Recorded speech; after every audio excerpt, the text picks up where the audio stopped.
Welcome to the first campaign gameplay from Shadow and the Blade.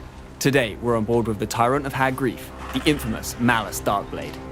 Malus has always relied, first and foremost, on his own dark determination and limitless reservoir of hate. It is a testament to Darkblade's determination that he not only sought deeper, darker forms of power, but that he was able to survive the possession of the Drinker of Worlds, one of the most powerful demons in the Warhammer universe. As such, when you are playing as Malus, you're also playing as Zarkan, the Drinker of Worlds. Malus and Zarkan are bound together as one. Every turn, Zarkan's possessive power saps at Malus's mind, manifesting itself in a powerful demonic form. Zarkan and his whispers of carnage and great reward can be thwarted by regularly taking elixirs to cage his ever-advancing possession. His affliction is both a terrible curse and an immeasurable source of power, and mastering these possession states is key to conquering Darkblade's campaign.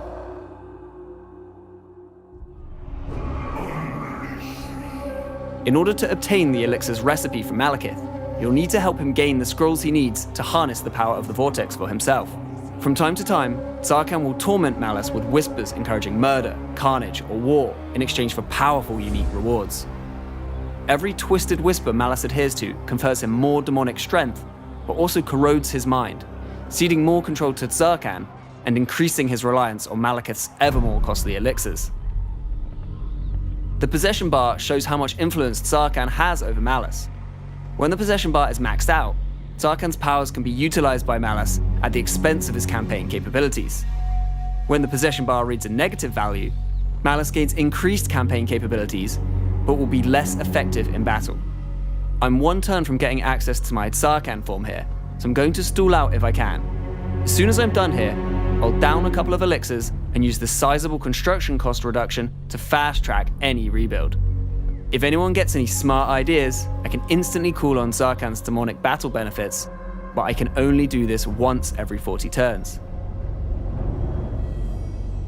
Minimum possession also gives me access to the Right of the War Master, instantly drawing a full stack of Druchii-aligned beasts to fight for my cause.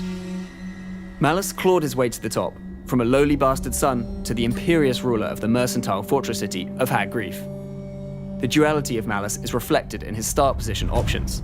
Malus starts the game with ownership of the mighty Hag Grief, as well as an expedition force led by Darkblade himself. He may be far from home, but with a Black Ark as a mobile base of operations, he's well equipped to thrive. In the opening turns of the campaign, you are confronted with a dilemma to give up Hag Grief in exchange for a substantial war chest in order to accelerate your voyage.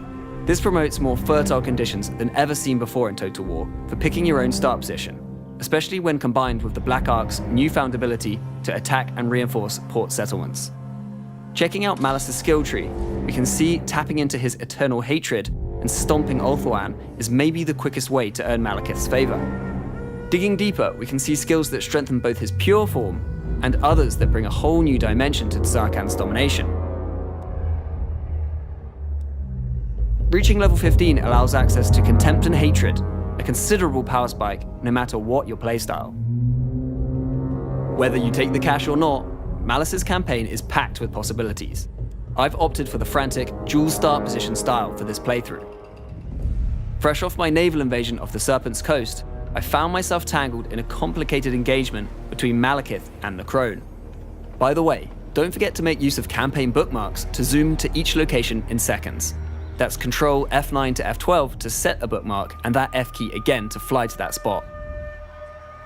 Malekith is a vital ally in the Hag Grief start position, and staying on his good side is especially important when your resources are stretched across two fronts. The unique Hag Grief mines are also a massive boon in this regard. Their local upkeep reduction assists you in fielding two armies early, but further expansion will require a more stable economy. My Hag Grief efforts are led by my High Beastmaster, a new anti-large lord type for the Druchii, whose skill tree reflects their exceptional aptitude when it comes to bending beasts to their will. He's very loyal at the moment, but he might think twice if I spend too much time in the company of the Drinker of Worlds.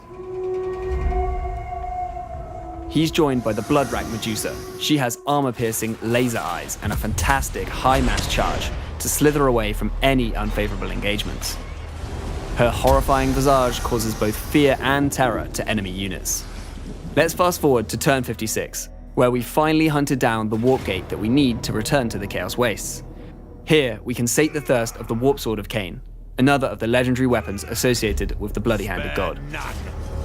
It is there, in the lands where he first took up the Warp Sword of Cain, that its power will finally be renewed. Darkblade was always arrogant and ambitious, even by Druchii standards, but his curse has convinced him that no foe can best him. Let's see what happens when the Drinker of Worlds faces off against the Eater of Suns, Kholek himself. Fortunately, I have some new tools at my disposal to aid me. These Scourge Runner chariots are the perfect tool for cutting through heavily armored beasts. The Regiment of Renown variant, unlockable at level 20, even has poison attacks to help kite enemies into their inevitable doom.